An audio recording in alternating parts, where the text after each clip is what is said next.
يا ابني والله لا أكذب، إخواننا وسيدنا الشيخ كنت معهم بالحج، هاي بال67 كنا عند رسول الله. قام اجوا قال خبر اجت الباخره بدكم نمشي على رابغ. شو هو؟ بدهم ياخذونا من رابغ بالباخره.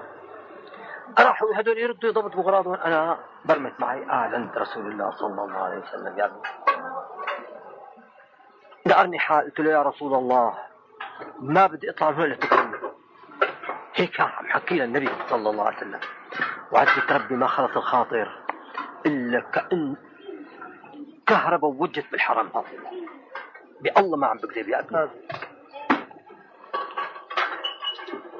بهالوجه هاي شفت رسول الله بجسمانيته والله، لحيته خدوده هون، شايف قديش شافت عيوني خدود، رجال ونساء. انا داوي نسوان 80 مره شبابي، والله ما شفت مثل خدود رسول الله ومثل جبهه رسول الله. هي ما شفت مثلها ابدا، وعيون رسول الله ما شفت مثلهم، والله ما شفت مثلهم. ولحيه رسول الله كثيفه وسودة، سودة بشكل شو، ورأيته بعمامه سوداء. شو فتح عيني شوف رسول الله، غمض عيني شوف نفس الصورة، ما تروح عني. والله بقيت فترة ما عاد شفت أهل بالحرم هالعالم، ما عاد شفتهم أبدا، حجبوا عني يا ابني.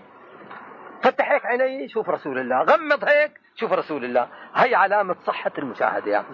دليل على أن المشاهدة بالبصيرة وليس بالبصر وبس، فينطبق البصيرة على البصر، بدك شوف غصب عنك، صح ولا لا؟ والله غمض ابقى عم شوفها.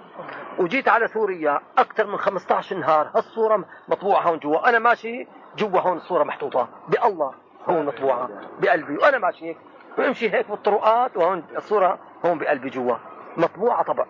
بالله بقول ما اشوف رسول الله والله بحظ محرومين، بديني محرومين يا ابني.